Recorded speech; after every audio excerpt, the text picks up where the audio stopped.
ಗುರುಗಳೇ ಎಲ್ಲರಿಗೂ ನಮಸ್ಕಾರ. ಇದೀಗ ತಾನೇ ಒಂದು ಹೊಸ ಪ್ರೊಫೈಲ್ ಬಂದಿರೋದು. ಪ್ರೊಫೈಲ್ ಮಾತ್ರ ತುಂಬಾ ಚೆನ್ನಾಗಿದೆ, ಹಾಗಾಗಿ ವಿಡಿಯೋ ಪೂರ್ತಿಯಾಗಿ ನೋಡಿ. ವಿಡಿಯೋ ಮಾತ್ರ ಎಲ್ಲಿ ಸ್ಕಿಪ್ ಮಾಡಿದೆ ನೋಡಿ, ಯಾಕಂದರೆ ಇವರು ಒಂದು ಸಂಪೂರ್ಣವಾದ ಮಾಹಿತಿ ನಿಮ್ಮೊಂದಿಗೆ ಹಂಚಿಕೊಳ್ಳಲಿದ್ದೇವೆ. ಹೆಸರು ಅನುಶ್ರೀ ಹೆಬ್ಬಾಳ ಅಂತ ಹೇಳ್ಬಿಟ್ಟು ಇವರ ಒಂದು ಊರು ನೋಡೋದಾದರೆ ಬಸವನ ಬಾಗೇವಾಡಿ, ಬಿಜಾಪುರ ಜಿಲ್ಲೆ ಅಂತ ಹೇಳಿಕೊಂಡಿದ್ದಾರೆ. ಹಾಗೆ ಇವರೊಂದು ವಯಸ್ಸು ನೋಡೋದಾದರೆ 35 ವರ್ಷ ಆಗಿದೆ ನೋಡಿ ಅಂತ ಭಾಳ ಸ್ಪಷ್ಟವಾಗಿ ಹೇಳಿಕೊಂಡಿರೋದು. ಇನ್ನು ಇವರ ಒಂದು ಬೈಕ್ ನೋಡೋದಾದರೆ ಕಾರಿಗೆ ಒಬ್ಬ ಡ್ರೈವರ್ ಇಟ್ಟುಕೊಳ್ಳಬೇಕು ಎನ್ನುವ ಬೈಕ್ ಇದೆ ನನ್ನಲ್ಲಿ ಅಂತ ಹೇಳಿಕೊಂಡಿರೋದು. ಇನ್ನು ಇವರ ಒಂದು ಸಮಸ್ಯೆ ನೋಡೋದಾದರೆ ಗಂಡ ಹತ್ತಿರಕ್ಕೆ ಬರುತ್ತಿಲ್ಲ, ಅದು ಅವರಿಗೆ ಸರಿ ಅನಿಸುತ್ತಾ ಅಂತ ಇದೇ ದೊಡ್ಡ ಒಂದು ಸಮಸ್ಯೆ ಆಗುತ್ತಿದೆ ಅಂತ ಹೇಳಿಕೊಂಡಿರೋದು. ಹಾಗೆ ಇವರ ಒಂದು ಗಂಡನ ವಿಚಾರಕ್ಕೆ ಬಂದರೆ ಗೋರ್ಮೆಂಟ್ ಜಾಬ್ ಹೋಲ್ಡರ್ ಆಗಿದ್ದಾರೆ ನೋಡಿ ಅವರು ಅಂತ ಹೇಳಿಕೊಂಡಿದ್ದಾರೆ. ತಿಂಗಳಿಗೆ ಅವರಿಗೆ 60,000 ಸ್ಯಾಲ್ರಿ ಇದೆ ಅಂತ ಹೇಳಿಕೊಂಡಿರೋದು. ಇದಿಷ್ಟು ಇವರಿಗೆ ಸಂಬಂಧಿಸಿದ ಒಂದು ಬಯೋಡೇಟಾವನ್ನು ನಮ್ಮೊಂದಿಗೆ ಶೇರ್ ಮಾಡಿಕೊಂಡಿದ್ದಾರೆ. ಜೊತೆಗೆ ಈ ರೀತಿಯ ಒತ್ತಡ ಇರುತ್ತದೆ ನೋಡಿ ನನಗೆ ಅಂತ ಹೇಳಿಕೊಂಡಿರೋದು. ಸೊ ಅದನ್ನು ಒಂದೊಂದಾಗಿ ನೋಡೋಣ.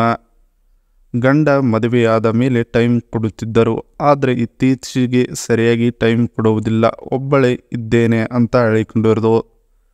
ನನಗೂ ಒಮ್ಮೊಮ್ಮೆ ಕೆಲಸದ ಒತ್ತಡ ಜಾಸ್ತಿ ಇರುತ್ತದೆ, ಅದನ್ನು ಕಡಿಮೆ ಮಾಡಿಕೊಳ್ಳಬೇಕು. ಅಂದರೆ ಬೇರೆ ಒಂದು ಗಂಡಸರ ಜೊತೆಗೆ ಸಂಬಂಧ ಬೆಳೆಸಿದರೆ ಸ್ವಲ್ಪ ಸುಖ ಮತ್ತು ನೆಮ್ಮದಿ ಸಿಗುತ್ತದೆ ಅನ್ನೋದೇ ಖುಷಿ ನೋಡಿ ನನಗೆ ಅಂತ ಹೇಳಿಕೊಂಡಿರೋದು.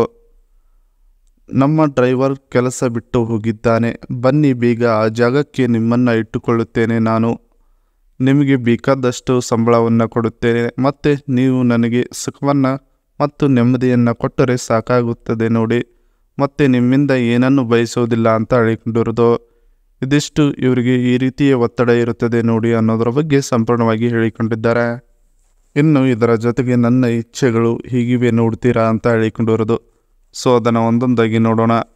ನನಗೆ ಪ್ರತಿದಿನ ಸುಖ ಪಡ್ಕೊಳ್ಳಬೇಕು ಮತ್ತು ಅದರ ಜೊತೆಗೆ ಸ್ವಲ್ಪ ದೊಡ್ಡ ಆಟವನ್ನು ಆಡಬೇಕು ನೋಡಿ ಅನ್ನೋದೇ ಇಚ್ಛೆ ಮತ್ತು ಬಯಕೆ ಆಗಿರುತ್ತದೆ ಅಂತ ಹೇಳಿಕೊಂಡಿದ್ದಾರೆ.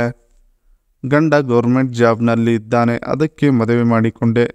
ಕೆಲಸಕ್ಕೆ ಹೋದರೆ ನನ್ನ ಇಷ್ಟದ ಪ್ರಕಾರ ಮನೆಯಲ್ಲಿ ಇದ್ದು ನನ್ನ ಬೈಕೆಗಳನ್ನು ಸ್ವಲ್ಪ ಬೇಗ ತೀರಿಸಿಕೊಳ್ಳಬಹುದು ಅಂತ ಬನ್ನಿ ಆಡೋಣ, ನಾವಿಬ್ಬರು ಸೇರಿ ದೊಡ್ಡಾಟ ಮತ್ತು ಚಿಕ್ಕಾಟವನ್ನು ಅಂತ ಹೇಳಿಕೊಂಡಿದ್ದಾರೆ. ಡ್ರೈವರ್ ಆಗಿ ಬಂದರೆ 24 ಗಂಟೆ ಜೊತೆಯಲ್ಲೇ ಇರುತ್ತೀರಾ ನೀವು, ಅದಕ್ಕಾಗಿ ಈ ಒಂದು ಕೆಲಸ ನಿಮಗೆ ಕೊಡುವುದಕ್ಕೆ ನಾನು ಇಚ್ಛಿಸುತ್ತಿದ್ದೇನೆ ನೋಡಿ ಅಂತ ಹೇಳಿಕೊಂಡಿದ್ದಾರೆ. ಇದಿಷ್ಟು ಇವರ ಇಚ್ಛೆಗಳು ಹೀಗಿವೆ ನೋಡುತ್ತೀರಾ ಅನ್ನೋದ್ರ ಬಗ್ಗೆ ಸಂಪೂರ್ಣವಾಗಿ ಹೇಳಿಕೊಂಡಿರೋದು. ಇನ್ನು ಇದರ ಜೊತೆಗೆ ಇವರ ಬಳಿ ಇರುವ ಟಾಟಾ ನೆಕ್ಸಾನ್ ಕಾರ್ ರಿವ್ಯೂ ಇನ್ ಕನ್ನಡ ಅಂತ ಹೇಳಿಕೊಂಡಿದ್ದಾರೆ. ಏಕೆಂದರೆ ಇವರ ಬಳಿ ಆಲ್ರೆಡಿ ಇರುವಂಥ ಕಾರ್ ಇದು. ಈ ಕಾರಿಗೆ ನೀವು ಡ್ರೈವರ್ ಆಗಿ ಹೋಗಬೇಕಾಗಿರೋದು. ಅದಕ್ಕೆ ಈ ಒಂದು ಕಾರಿನ ಫೀಚರ್ಸ್ ನೋಡೋದಾದರೆ ಇಂಜಿನ್ 1199 cc ಇಂದ 1497 cc ಇದೆ ಅಂತ ಹೇಳಿಕೊಂಡಿದ್ದಾರೆ. ಇದರ ಒಂದು ಗ್ರೌಂಡ್ ಕ್ಲಿಯರೆನ್ಸ್ ನೋಡೋದಾದರೆ 208 mm ಇದೆ ಅಂತ ಹೇಳಿಕೊಂಡಿರೋದು. ಇದರ ಒಂದು ಪವರ್ ನೋಡೋದಾದರೆ 113.31 ಇಂದ 118.27 bhp ಇದೆ ಅಂತ ಹೇಳಿಕೊಂಡಿದ್ದಾರೆ ನೋಡಿ. ಇದರ ಒಂದು ಟಾರ್ಕ್ ನೋಡೋದಾದರೆ 260 Nm ಇಂದ ಹಿಡಿದು 170 Nm ಇದೆ ಅಂತ ಹೇಳಿಕೊಂಡಿರೋದು. ಹಾಗೆ ಇದರ ಒಂದು ಸೀಟಿಂಗ್ ಕೆಪಾಸಿಟಿ ನೋಡೋದಾದರೆ 5 ಮೆಂಬರ್ ಕುಳಿತುಕೊಳ್ಳಬಹುದು ಅಂತ ಹೇಳಿಕೊಂಡಿದ್ದಾರೆ. ಇದರ ಒಂದು ಡ್ರೈವ್ ಟೈಪ್ ನೋಡೋದಾದರೆ FWD ಇದೆ ಅಂತ ಹೇಳಿಕೊಂಡಿರೋದು. ಇನ್ನು ಗ್ಲೋಬಲ್ NCAP ಸೇಫ್ಟಿ ರೇಟಿಂಗ್ ನೋಡೋದಾದರೆ 5 ಸ್ಟಾರ್ ಇದೆ ಅಂತ ಹೇಳಿಕೊಂಡಿದ್ದಾರೆ. ಇನ್ನು ಇದರ ಒಂದು ಎಕ್ಸ್ಪೆಕ್ಟೆಡ್ ಪ್ರೈಸ್ ನೋಡೋದಾದರೆ 8 ಲ್ಯಾಕಿಂದ 15.80 ಲ್ಯಾಕ್ವರೆಗೆ ಆನ್ ರೋಡ್ ಸಿಗುತ್ತದೆ ನೋಡಿ ನಿಮಗೆ ಅಂತ ಹೇಳಿಕೊಂಡಿರೋದು. ಈ ಗಾಡಿಯು ಒಂದು ಸ್ಟೇರಿಂಗ್ ನೋಡೋದಾದರೆ ಹೀಗಿದೆ, ಮತ್ತು ಫ್ರಂಟ್ ಸೀಟಲ್ಲಿ ಏರ್ ಬ್ಯಾಗ್ಸ್ ಮತ್ತು ಸೈಡಿನಲ್ಲಿ ಕೂಡ ಏರ್ ಬ್ಯಾಗ್ಸ್ ಇದೆ ನೋಡಿ. ಈ ಗಾಡಿ ಒಂದು ಔಟ್ಲುಕ್ ಮಾತ್ರ ತುಂಬಾ ಚೆನ್ನಾಗಿದೆ. ಈ ಗಾಡಿ ಒಮ್ಮೆ ನೀವು ರೈಡ್ ಮಾಡಿ ನೋಡಿದರೆ ಜೀವನದ ಅನುಭವವನ್ನು ಒಮ್ಮೆ ಪಡೆದುಕೊಳ್ಳುತ್ತೀರ ಹಾಗಿದೆ ಈ ಒಂದು ಗಾಡಿ ಅಂತ ಹೇಳಿಕೊಂಡಿದ್ದಾರೆ. ಇದಿಷ್ಟು ಈ ಗಾಡಿಗೆ ಸಂಬಂಧಿಸಿದ ಮಾಹಿತಿಯಾಗಿದೆ.